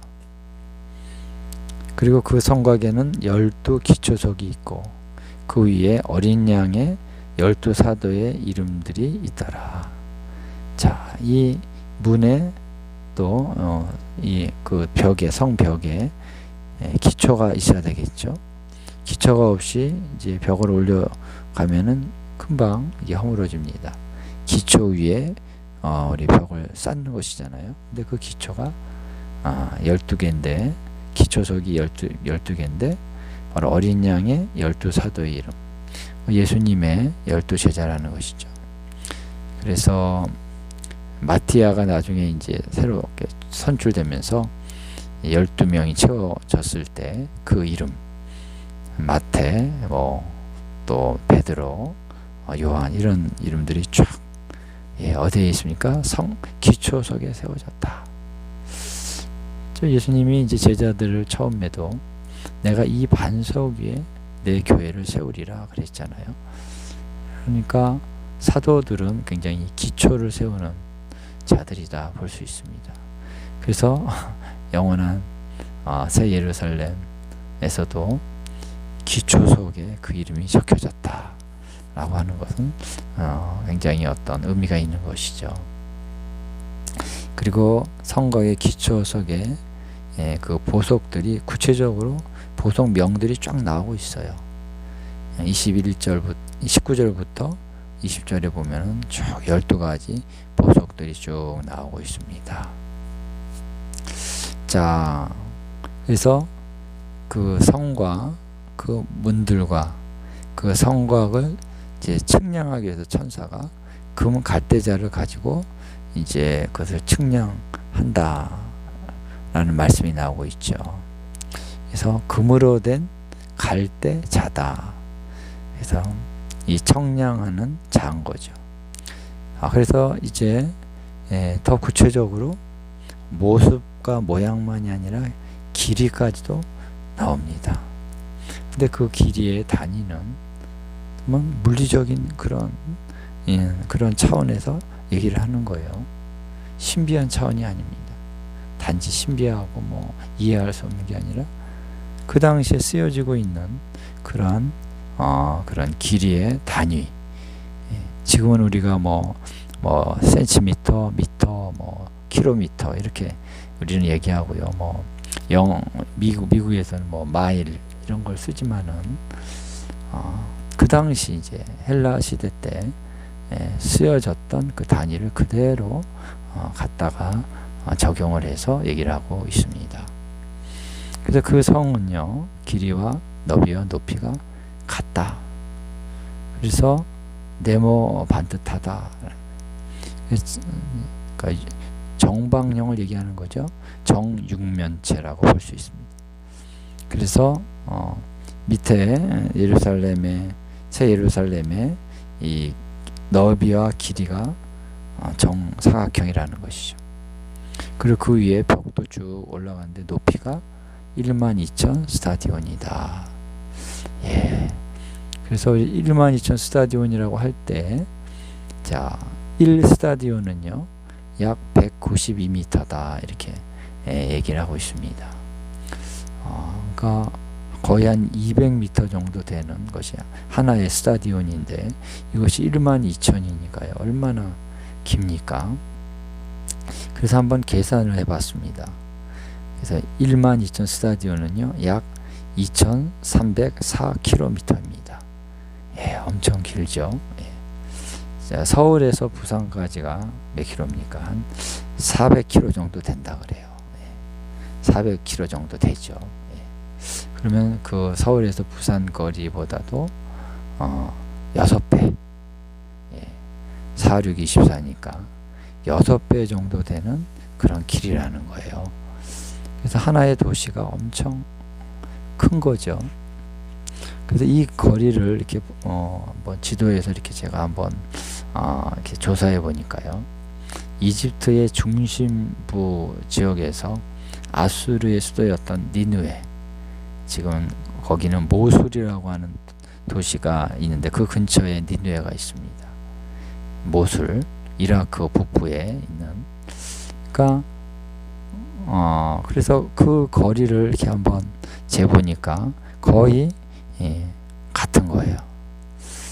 그래서 아브라함에게 약속하신 애굽 강에서 유브라데까지 내가 너에게 그 땅을 주리라 그랬습니다. 그러니까 거의 같은 거예요. 예. 그래서 새 예루살렘이 세워지는 그 지역이 바로 거기인데, 그래서 하나님이 아브라함에게 약속하셨던 그 말씀하고 정확하게 맞아 떨어진다는 것입니다. 할렐루야. 그래서 그 땅은 새 예루살렘이 세워지기로 하나님이 이미 작정하신 그 지역이라는 것입니다. 우리가 그 지역은 중동이고, 중동에서도 중심부에 있는 땅이죠. 이집트, 아수르, 사우디아라비아의 북부, 또 그런 이제 이스라엘의 북부, 이 지역이 굉장히 중요한 지역이고요. 그리고 이제 학자들이나 많은 분들이 이제 연구를 해볼 때, 에덴이 어디였냐? 다음번에 우리가 에덴의 회복에서 대해서 얘기할 건데요. 에덴이 어디냐? 먼저 성경에 보면은 애굽을 에덴이라고 얘기하기도 하고요. 또 뭡니까? 그 이스라엘 그 땅도 이제 에덴과 같다는 그런 언급이 있고요. 그러니까 에덴이라는 것이 이렇게 좁은 장소가 아니었을 수 있다는 것입니다. 그래서 에덴이라고 했을 때 우리가 바로 이 새 예루살렘의 그 지역을 이루는 거기가 다 에덴이었을 수 있다는 것입니다. 그래서 우리 한국 성경으로 동산으로 표현하니까 우리 뒷동산, 우리 앞동산을 우리가 많이 생각했습니다. 우리 한국에. 그러니까 우리 좁은 그런 산보다도 더 적은 공간으로 우리가 생각했을 수 있는데, 에덴이라고 하는 것은 바로 이 넓은 지역이었다라고 볼 수 있고요. 그 전체가 다시 하나님이 회복하시는 것이다라고 봤을 때, 좀 전율이 느껴지지 않습니까? 하나님께서는 이미 창조 때 모든 것을 다 하나님은 계획하고 계신 거죠. 그래서 그 에덴 전체가 바로 새 예루살렘이라는 것입니다. 그래서 에덴, 예루살렘, 또 새 예루살렘, 이 모든 것이 하나의 연속성이 있는 것입니다. 거기에 성전의 자리, 그래서 아브라함이 이삭을 바쳤던 모리아, 거기가 바로 성전 자리라는 것이죠. 자, 이런 모든 것들이 이제 과거에서부터 쭉 하나님이 그냥 갑자기 택하시고 갑자기 결정하신 게 아니라 오래전부터 하나님이 계획하셨고, 그리고 하나님께서는 그 계획을 이루신다라고 하는 것입니다. 할렐루야. 자, 그 다음에 이제 성곽이 144규빗이다 그랬습니다. 성벽이 그러니까 이것은 성벽의 뭐 길이나 높이는 이미 다 나왔지만은 이 두께라고 볼 수 있는 것입니다. 두께. 그래서 이 규빗이라고 하는 것은 이제 64.8m 정도가 규빗은 이제 성인 남자의 팔꿈치부터 손가락까지 이제 길인데 1규빗이 보통 45cm 정도 된다 그래요. 조금 차이가 있긴 하지만은, 그래서 144규빗은 64.8m 이렇게 나오는데, 이것이 바로 새 예루살렘의 그 성곽의 폭이나 혹은 두께라고 볼 수 있는 거죠. 예. 그래서 우리 예루살렘 성도 가보신 분들은 알겠지만은 성벽 위에 이렇게 길이 있잖아요. 길을 따라서 거기서 막 파수꾼들이 막 이렇게 파수를 하는 장소고, 이렇게 걸어가면서 기도하고 많이 그러신 분들이 간증들이 많이 있는 곳입니다. 그러니까 그때 이제 성벽의 폭이 바로 64.8m다. 100m가 안 되는 것이죠. 그렇지만 64면은 65m 정도 되면 굉장히 이렇게 폭이 넓은 거죠. 예. 우리가 보통 지금 예루살렘 성벽 돌면은 뭐 한 2m 됩니까? 한 3m 됩니까? 예. 그런데 그 성벽의 넓이가 64. 거의 한 100m는 안 되지만 65m 꽤 넓죠. 길죠. 예. 폭이 그 정도 된다라고 하는 것입니다. 그래서 너무 자세하게 성경은 말하고 있어요. 예. 하나님께서는 그 모든 것을 이루실 것입니다.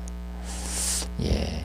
그 다음에 이제 새 예루살렘 성 안에서 어떤 통치를 위한 구조적인 모습이다. 이렇게 한번 제가 표현해 봤습니다만, 그 성이 어떻게 통치가 이루어지느냐, 통치가 이루어지는 것에 하나의 구조가 있고, 구조적인 부분의 어떤 모습들이 각각 다 있는 것이죠. 자, 그래서 그러한 모습들이 어떻게 나타나고 있는가 하는 것을 엿볼 수가 있는데요. 자, 그래서 22절에 보니까 성 안에서 내가 성전을 보지 못하였으니 이는 주 하나님 곧 전능하신 이와 및 어린 양이 그 성전이심이라 그랬습니다. 자, 성전이 보이지 않는다고 아까도 잠깐 말씀드렸습니다만, 자, 더 이상 하나의 건물로서의 성전은 존재할 필요가 없기 때문에 존재하지 않게 된다. 그래서 하늘에도 없고 땅에도 없다 하는 것입니다. 자, 여기 건물 이제 성전이라고 할 때 이것은 나오스라고 하는 단어를 씁니다. 나오스, 헬라어로. 이거는 성전의 건물을 얘기할 때 나오스. 그리고 이것은 이제 신전이라는 의미가 있죠. 그래서 우리가 그리스의 신전 이렇게 사진으로 우리가 보지 않습니까? 혹은 갔다 오신 분도, 가서 보신 분도 있겠고요. 자, 그 신전이 바로 이제 나우스라고 얘기하는 것입니다. 근데 더 이상 이런 신전은 필요 없다. 왜냐하면 이제 모든 것이 새롭게 됐기 때문에 이제는 거기서 제사를 드릴 필요가 없는 것이죠. 그 제사가 있기 때문에 성전이 필요한 것이죠. 그 제사가 필요한 것은 죄가 있기 때문에, 그 죄를 씻는데 많은 어떤 시간과 과정들이 필요한 것이 성전의 기능의 중요한 특성입니다. 자, 그러나 이제 죄가 없고 사망이 없는 완전한 회복된 그 영역으로 들어가게 되면요, 이제 그러한 기능들이 필요 없습니다. 그래서 건물 자체가 필요 없습니다. 예. 그냥 보좌 앞에 계신 우리 하나님을 그냥 보면서, 얼굴과 얼굴을 그냥 보면서 그분에게 경배와 찬양과 이런 것으로 예배를 하는 것이죠. 할렐루야. 예, 그 모습이 이제 22장에 보면은 나옵니다. 예. 그래서 이제는 하나님의 그 보좌, 하나님과 및 어린 양의 보좌, 그 보좌가 바로 성전의 기능을 하게 된다라고 하는 것입니다. 여기서 우리가 좀 주의해야 될 것은 여기 주 하나님 곧 전능하신 이와 및 어린 양 이렇게 얘기를 하니까 그래서 하나님과 및 어린 양의 보좌 22장 1절에도 그렇게 나옵니다. 그러니까 우리가 이 보좌가 두 개인가 이렇게 생각할 수가 있어요. 그러나 원문을 보면은 이 보좌라고 하는 것은요 단수로 나옵니다. 한 번 나와요. 한 번. 하나님의 보좌, 어린 양의 보좌 이렇게 두 번 나오지 않고 그냥 밋이라고 하는 단어를 이렇게 좀 특별히 붙였는데 이 원어는 그냥 하나님 and 어린 양의 보좌. 근데 보좌는 단수입니다. 그래서 이 보좌는 하나인데 거기에 아버지와 아들, 그렇죠? 하나님과 어린 양이 함께 거기 앉으셔서 통치를 하시는 것입니다. 어떻게 보면 기이한 모습이라고 볼 수 있죠. 예. 어떻게 하나의 보좌에 하나님과 어린 양이 같이 앉아서 통치를 하실까? 예. 굉장한 친밀함, 연합, 사랑의 관계 안에서만 이것이 가능한 그런 모습일 수 있는 것이죠. 할렐루야. 자, 그래서 그때는 이제 더 이상 성전이 필요치 않다. 보좌가 그 기능을 할 것이다. 라고 하는 것입니다. 자, 우리가 조금 이제 22장 1절도 조금 우리가 터치를 하면요. 그 성에서 생명 강수가 나온다 그랬습니다. 근데 거기에 그 강물이 길로 흐르더라 그랬습니다. 그래서 맑은 그 성은 그리고 그 성의 길은 맑은 유리 같은 정금으로 되었다. 22장 21절에 나오죠. 그래서 정금으로 됐다. 유리 같은 정금. 그러니까 아주 이 정금이라고 한 것은 맑다라는 거예요. 빛이 나는 것도 의미가 있지만 맑은 것도 굉장히 중요한 의미가 있다 그랬죠. 자, 그래서 그 성의 길은 맑은 유리 같은 정금으로 되어 있고 22장 1절에 또 2절에 그 길 가운데로 강이 흐른다라고 하는 것입니다. 그러니까 보좌와 그 길은요 이렇게 연결이 되어 있다는 거예요. 보좌로부터 그 길이 이렇게 출발이 되는 것이죠. 그리고 보좌로부터 나오는 물이 바로 그 길로 이렇게 흘러가게 된다라고 하는 것입니다. 그래서 아마 이제 그 흘러가는 그 물을 마시겠죠. 목마른 자가 와서 마십니다. 새 예루살렘에서. 예.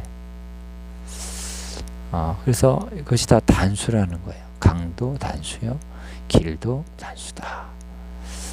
그래서 이것은 하나의 대로다. 그래서 one highway. 길이 하나인데 좁겠습니까? 그렇죠? 넓겠죠. 넓은 대로, 하이웨이라고 할 수 있죠. 대로가 쫙.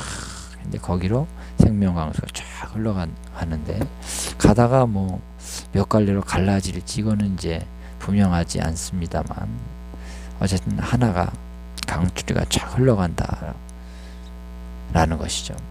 그래서 보좌는 통치의 중심이고 통치는 축복으로 흘러가는 것입니다. 온 땅을 축복하고 온 땅을 치유하고 온 땅에 생명력을 불어넣는 것이 통치로부터 시작되는 것입니다. 여러분 통치가 중요하죠. 그래서 어떤 통치냐, 의로운 자의 통치냐 아니면 악한 자의 통치냐에 따라서 그 나라가 망하기도 하고 흥하기도 하는 것입니다. 근데 하나님의 통치는 의로운 통치인 것이죠. 그래서 그 보좌로부터 생명이 흘러가게 된다라고 하는 것입니다. 자, 할렐루야. 자, 그리고 그 성은 영광의 빛이 지속적으로 밝혀져 있기 때문에 밤이 더 이상 없을 것이다. 이렇게 얘기하고 있습니다. 근데 해와 달이 쓸데가 없다 이렇게 나오고 있잖아요. 해와 달의 비침이 쓸데가 없다. 그러니까 이것은 해와 달의 비침도 있다는 것입니다. 자, 우리가 전체 이 땅의 구조를 보면은 새 예루살렘이 12,000 스타디온의 길이와 넓이, 높이로 딱 이 중앙에 있죠. 그리고 넓은 땅이 있겠죠. 그래서 그 넓은 땅에 누군가 뭐 살 수도 있고요. 아니면은 뭐 그런 얘기를 하는 분이 새 예루살렘은 집이다. 그래서 구원받은 자들의 집이 새 예루살렘이고 이제 집에서 어디 밖에 나가서 이렇게 일을 해야 되잖아요. 일도 하고 다녀도 오고 소풍도 갔다 오고 뭐 예를 들면요. 뭐 어쨌든 근데 땅이 있잖아요. 땅이 있고 그 중앙에 새 예루살렘이 있게 되는 것인데 그 새 예루살렘이 있는 곳에는요. 항상 빛이 있다는 것입니다. 그래서 거기는 항상 낮이다. 밤이 없다. 라는 것이에요. 그런데 다른 지역에는 여전히 해와 달이 운행을 하고 있고 밤이 있고 낮이 있을 수 있다는 것입니다. 그거에 대해서는 분명하게 나오지는 않고 있습니다만 어쨌든 그 새 예루살렘에서 빛이 있다는 말씀이지 이 땅 전체가 그렇다라고 하는 언급은 없어요. 그래서 새 예루살렘에는 해와 달의 비침이 쓸데가 없다. 다시 이사야서에도 보면은 이 구절이 나옵니다. 자, 그 이유는 뭐냐면은 그 해와 달이 쓸데없는 비침이 쓸데없는 이유는 하나님의 영광이 비친다. 하나님의 영광이 빛으로 이렇게 발산이 되고 어린 양이 그 등불이 되심이니라 그랬습니다. 자, 하나님의 영광 자체가 빛이 되는 거예요. 예, 할렐루야. 참 놀라운 것입니다. 예. 근데 어린 양은 그 등불이다 했을 때 이 등불이라는 말은 리크노스라고 하는 헬라어입니다. 이것의 뜻은 옮길 수 있는 어떤 등, 지금으로 말하면 조명 기구를 얘기하는 거예요. 그래서 조명 기구라고 하는 것은 그 안에 불이 있는 것이잖아요. 그래서 하나님의 영광의 빛이 있는데 그 빛을 이렇게 발산해 줄 수 있는 널리 이렇게 퍼져가게 할 수 있는 그런 등불의 역할을 하는 분이 어린 양이시다 라고 하는 것입니다. 자, 그래서요 우리 예수 그리스도의 얼굴에 하나님의 영광을 아는 빛이 있다. 고린도후서 4장에 나옵니다. 어린 양 예수께서는 그 얼굴이 해와 같이 빛나는데 왜 그분의 얼굴이 해와 같이 빛나느냐 했을 때 하나님의 영광을 아는 빛이 있다. 그러니까 그분의 영광의 빛이라고 얘기하지 않고 하나님의 영광을 아는 빛이다 이렇게 얘기하고 있습니다. 그리고 요한복음에 보면 다른 구절에 하나님을 본 자는 바로 하나님의 아들 그분만이 하나님의 영광을 보았다. 그래서 하나님의 영광을 봤기 때문에 인자이신 이제 예수 그리스도의 얼굴도 해와 같이 빛나는 것이다. 이렇게 성경이 말을 하고 있습니다. 그래서 우리가 예수님을 통해서 성령님을 통해서 예수님의 그 영광의 얼굴 빛을 우리는 보게 되는 것입니다. 하나님의 얼굴을 누구도 볼 수 없었는데 우리는 예수 그리스도의 얼굴의 빛에서 하나님의 영광을 아는 빛을 우리가 보는 것이죠. 예, 할렐루야. 이것이 우리가 새 언약 가운데 사는 우리의 특권인 것입니다. 그래서 하나님의 영광과 예수님의 얼굴에서 나오는 그 영광을 아는 빛은 같은 거겠죠. 우리 성령님께서 또 우리에게 계시를 주시는 그 계시 안에서 우리가 보는 것이 같은 것입니다만 어쨌든 단계를 거쳐간다는 거예요. 직접 보는 게 아니라는 것입니다. 예. 그래서 이러한 하나님 아버지가 빛이시고 영광이시고 그것을 이제 어린 양은 등불의 역할을 한다 라고 하는 것을 이제 성경은 분명하게 얘기하고 있다는 것입니다. 자, 그래서 새 예루살렘은요 항상 낮이다. 여러분 이해가 되십니까? 항상 낮이라는 거.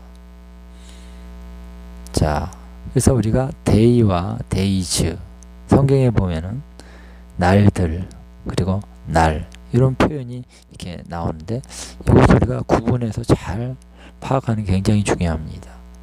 마지막 날들과 바로 in that day 그 날에 다 이건 단수고 저기는 복수인데 이 복수를 쓰는 것과 단수를 쓰는 것에 커다란 차이가 있기 때문에 우리가 그것을 확실하게 구별해서 우리가 파악을 해야 될 줄로 믿는데요. 자, 천년왕국 기간 동안은 이 천년이 통으로 데이입니다. 그러니까 하나의 데이, 하나의 날입니다. 왜? 이 날이 많아진다는 건요. 저녁이 오고 또 밤이 오고 낮이 오고 밤이 오고 낮이 오고 그러니까 이것이 이제 반복되면은 이제 낮이 됐다가 밤이 됐다가 또 낮이 됐다가 이것이 이제 이 사이클이 10번 혹은 20번 가면은 10일, 20일 그것이 한 달이 되고 1년 365일 이렇게 되는 거잖아요. 그러니까 짧게 낮이 있는 것이 반복되면은 365일이 돼요. 1년이 되는 것입니다만 이 천년왕국 시대에서 특히 새 예루살렘 성 안에서는요 그냥 항상 낮이에요. 그러니까 천년왕국이 시작됐다가 이제 마지막 심판 때까지 계속 어떻게 천년왕국이 기간 동안에 하나의 낮이에요. 한 번도 어두워진 적이 없다는 거예요. 그 어린 양께서 그 빛을 비추고 계시니까 할렐루야. 그리고 새 하늘과 새 땅이 되고 새 예루살렘이 됐을 때는 이제는 그 낮은 영원히 계속되는 것입니다. 자, 그래서 천년왕국 기간 동안에 하나의 완데이다. 이해되십니까? 왜냐하면 이제 창세기에 보면요 1장에 하나님이 이 낮이라고 하는 것을 어떻게 정의 내리시냐면 빛이 낮이요 어두움은 밤이라 이렇게 얘기했잖아요. 그렇죠? 그래서 24시간이 낮이다 이렇게 정의 내리지 않으셨어요. 빛이 낮은 거예요. 이 빛이 시간으로 하면은 막 이게 천년 동안의 기간이 쭉 이어지는 그 기간 동안 빛이 한 번도 사그러들지 않고 쭉 비치면은 그 천년이 하루가 되는 것입니다. 할렐루야. 그리고 하루가 천년과 같습니다. 이해되시죠? 베드로후서 3장에 나오잖아요. 천년 왕국에 대한 말씀을 하고 있는 것이라고 볼 수 있는 것이죠. 자, 그러면서 이제 그 성에 출입할 수 있는 자격에 대한 말씀이 나오고 있습니다. 자, 망국이라고 이제 할 때 이거는 이제 민족들, 네이션스입니다. 복수죠. 망국이 민족들이 그 성에 빛을 통해서 다니게 된다. 이렇게 24절에 나오고 있습니다. 근데 여기서 우리가 좀 번역을 좀 자세히 원어를 보면서 해야 되는 것은 왜냐하면 의미가 이렇게 왜곡되기 때문에 번역을 잘해야 된다는 것이죠. 여기서 이제 24절에 보니까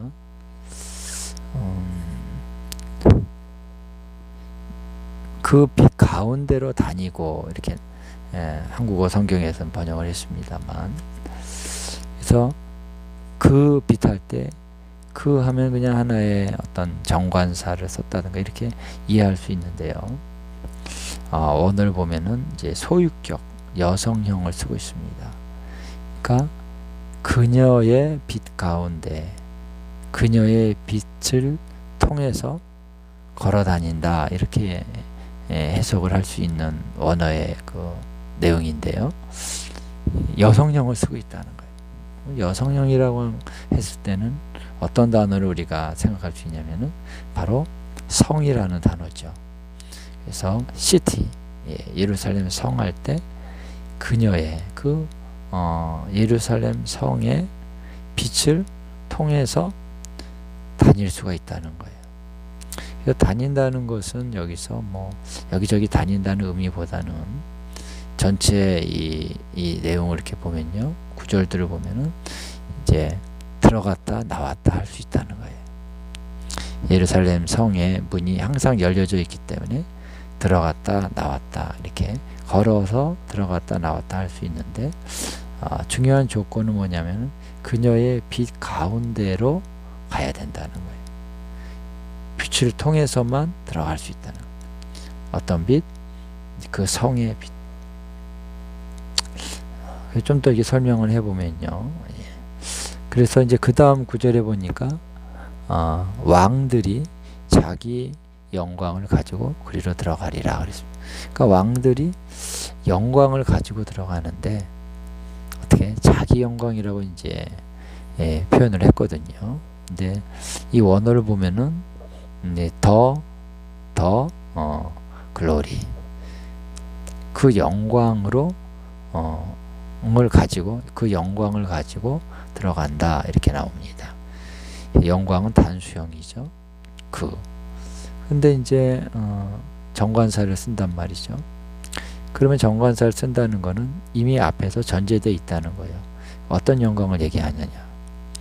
그래서 앞에 있는 그녀의 그 성의 빛, 그것이 또한 영광이죠.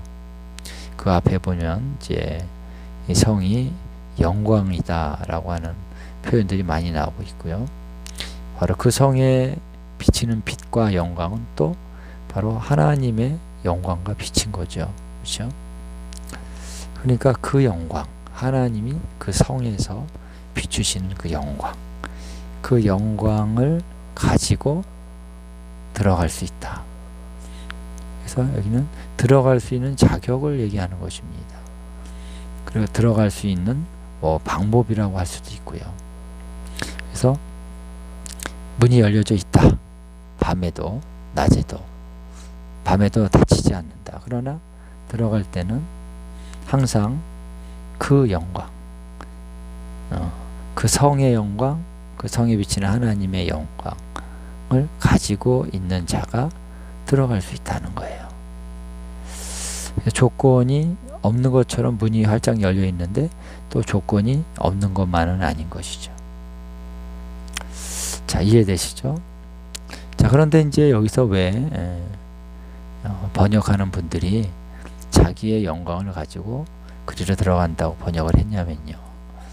그 다음에 이제 26절에 보면 사람들이 만국의 영광과 존귀를 가지고 그리로 들어가겠다, 이런 말씀이 있기 때문에 그런 거예요. 이 원문을 보면은 이제 사람이란 말은 없고 그들이, 복수형, 그들이 만국의 영광과 존귀를 가지고 들어간다 했습니다.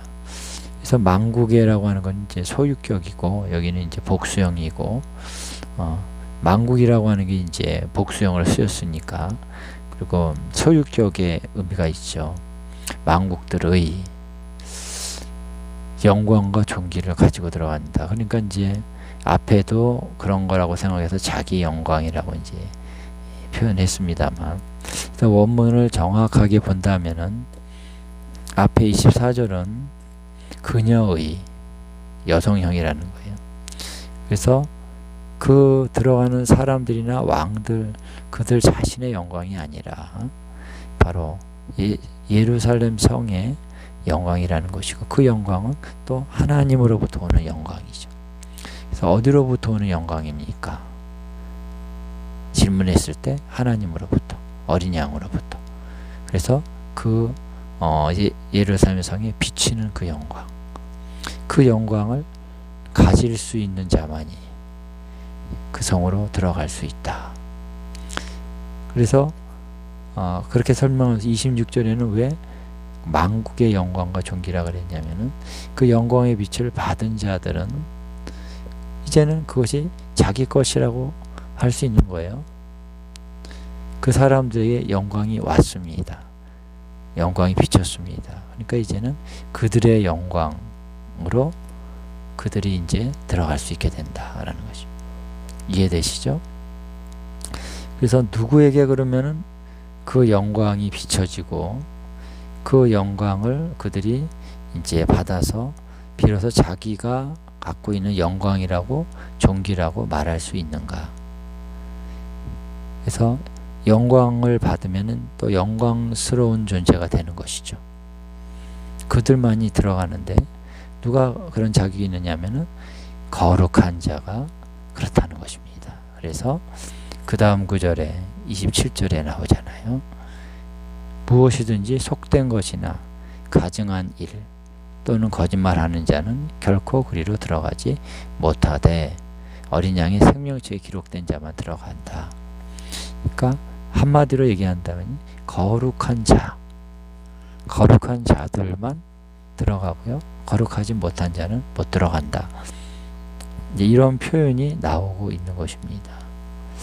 자, 그러면 왜 이런 표현이 나오고 있는 것입니까? 예. 바로 이 전체 문맥에서 전체를 봐야 되는 거예요.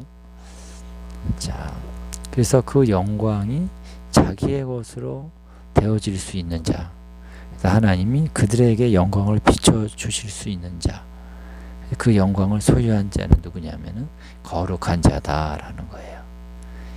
그래서 거룩한 자들만이 그곳에 들어갈 수 있고 거룩하지 않은 자들은 들어갈 수 없다. 이것을 여기서 강조해서 얘기하는 것이고요. 결국 들어갈 수 있다고 하는 것은 바로 구원의 조건과 같이 맞물려 있는 것입니다. 그래서 구원받은 자는 곧 거룩한 자여야 하는 것입니다. 그때는 그래서 어린 양의 생명책에 기록됐다라고 하는 것도 바로 구원의 조건이잖아요. 그렇죠? 최종적인 구원의 조건. 그래서 부활의 생명을 얻는 자가 생명책에 기록되는 자들이죠. 그래서 그들만이 거룩한 자고요. 구원받은 자. 그들만이 들어갈 수 있다는 거예요. 예, 그래서 그것을 이제 말하기 위해서 이렇게 쭉 얘기를 하고 있는 것입니다. 그래서 들어간다라고 하는 것은 단순한 출입의 조건에 부합된다라고 하는 의미도 있겠습니다만 그 자체가 구원의 의미가 있는 것이다. 그래서 계시록 22장에 보면요, 그 15절에 그런 말씀이 나옵니다. 자, 다시 말하면 이제 쭉 14절, 15절에 나오면서 14절에는 이제 생명나무에 나가고 문들을 통해서 성에 들어갈 권세를 받은 자가 있고 성 밖에 있는 자가 있다는 것이, 거룩하지 못한 자들은 성 밖에 있는다라는 것입니다. 그러니까 그래서 그 의미가 어떤 의미가 있는지를 좀 또 제가 설명을 좀 드리겠습니다만, 자, 그래서 일단 거룩한 자들만이 출입을 할 수 있다라고 하는 것을 여기서 나타내 보여주고 있는 것입니다. 자, 그래서 성문들은 도무지 닫지 아니하리니 거기에는 밤이 없습니다. 보통 성은 낮에는 열고 밤에는 문을 닫지요. 그러나 새 예루살렘에는 밤이 없기 때문에 문을 항상 열어둔다. 그래서 그런 모습들을 이제 이렇게 보여주고 있는 것입니다. 자, 이해되시죠? 예. 자, 그러면 우리가 한 가지 좀 질문을 던질 수가 있어요. 새 예루살렘 성이 언제 지상으로 내려오는가? 예, 언제 내려오는가? 이 질문을 하면서 또 부가적으로 몇 가지 좀 더 나누고자 하는데요. 자, 21장 2절에 보면은 그 성은 새 하늘과 새 땅으로 이제 나타나고 있는데, 하나님으로부터 하늘에서 내려온다 이렇게 얘기하고 있습니다. 자, 그런데 거기 현재형으로 쓰고 있어요. 현재형은 이제 진행의 의미가 있는 것입니다. 그러니까 요한이 그것을 볼 때는 내려오고 있는 것을 본 것입니다. 요한이 이제 봤을 때는.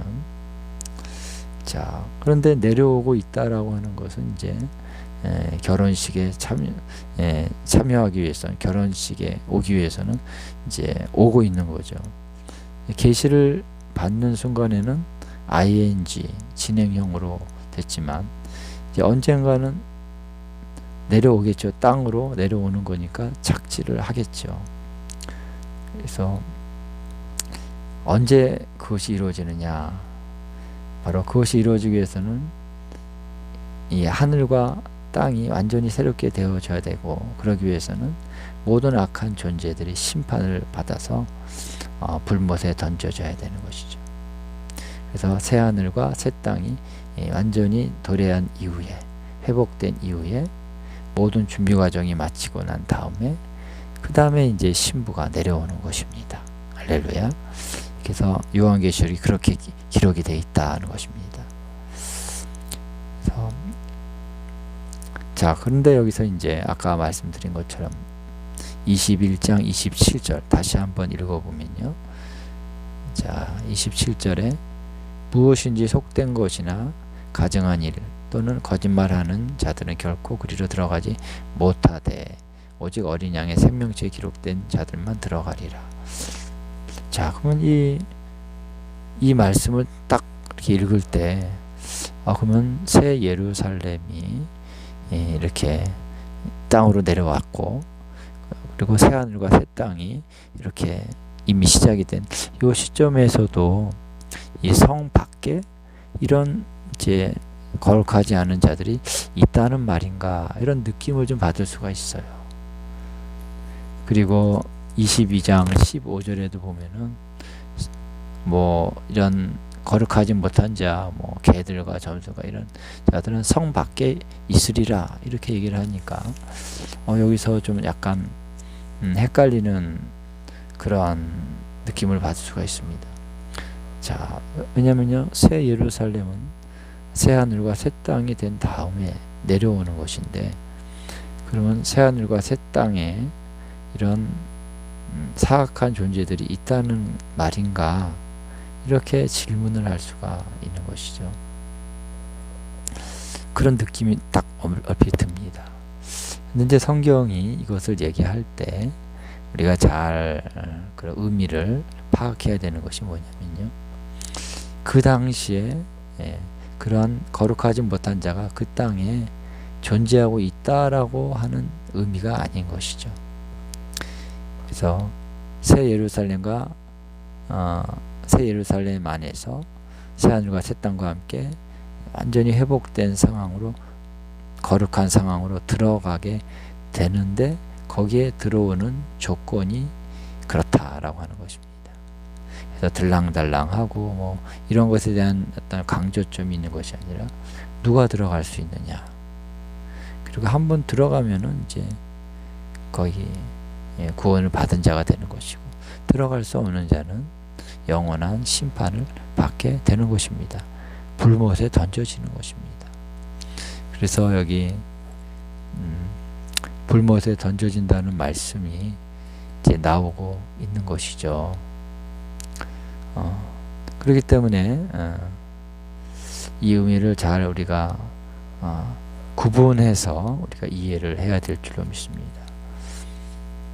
자, 이사야서에 보면요, 우리 66장 23절에 보면은 그 앞에 이제 새 하늘과 새 땅이 된다고 하는 말씀이 나오죠. 그때는 모든 혈육이 안식일과 월삭에 하나님 앞에서 경배하리라, 이런 말씀을 합니다. 하나님 앞에서 경배한다는 것은 집에서 혼자 하는 게 아니고요, 유튜브를 보면서 한다는 게 아니고 하나님 앞에 모인다는 것이죠. 할렐루야. 근데 여기 보니까 모든 혈육이라고 말하고 있어요. 모든 혈육이라고 했을 때, 자, 이 혈육이라고 하는 의미는 지금 우리가 육신이라고 하는 의미랑 같은 단어를 사실 쓰고 있어요. 히브리어로. 그러나 이게 언제 쓰여졌느냐에 따라 의미가 다른 거죠. 완전한 새하늘과 새 땅이 된 이후에 혈육이라고 하는 것은요, 죄가 없는 혈육을 얘기하는 것입니다. 그렇죠? 새하늘과 새 땅이 됐으니까. 그 전에는 죄가 있어서 우리를 끌어내리는 그런 어떤 악한 의미가 있는 육신을 얘기하는 것입니다. 근데 그때는 모든 혈육이 다 거룩한 혈육인 것입니다. 여기 근데 모든이라는 말을 썼다는 거예요. 그러면은 혈육이 아닌 자들은 하나님께 경배하지 않는 다른 혈육은 없다는 것입니다. 이 땅에. 그렇죠? 이 땅에 사는 모든 혈육은 다 하나님 앞에 와서 안식일과 월삭에 경배를 한다는 거예요. 할렐루야. 그래서 이 땅에 다른 혈육은 존재하지 않는다. 다른 혈육들은 어떻게 해요? 그 이전에 다 심판을 받고, 그래서 생명책에 들어가지 못한 자는 불못에 던져져서 거기서 영원한 심판을 받게 된다라고 하는 것입니다. 그렇죠? 그래서 생명책에 기록되지 못한 자들은 다 불못에 있는다는 말씀이 이제 20장 뒷부분에 나오잖아요. 그러니까 생명책에 기록되지 못한 불못에 던져진 자는 새하늘과 새 땅에 거기에 살 수 없는 것입니다. 그래서 생명이라고 하는 것을 그들은 없는 거예요. 불못에 던져졌다고 해서 살아있는 게 아니라 그들은 죽음 가운데서 영원히 그 죽음을 맛보면서 사는 것입니다. 죽어 있는 거예요. 그래서 땅에 사는 자들만이 살아있는 것이죠. 예. 그래서 이 표현은 천년왕국, 아니 그 새하늘과 새 땅 시대에 그런 자들이 있어서 그들은 성 밖에 있고 성 안에 있는 사람들은 거룩하고 그런 게 아니라는 것입니다. 자, 이해되시죠? 자, 그래서 새하늘과 새 땅이 이제 하나님으로부터 하늘에서 내려오는 그 시대에는, 자, 우리 에베소서 1장 10절에 그리스도 안에서 하늘에 있는 것이나 땅에 있는 것이 다 통일되게 하려 하심이라 그랬습니다. 이것이 하나님의 최종적인 회복의 때를 얘기하는 것이죠.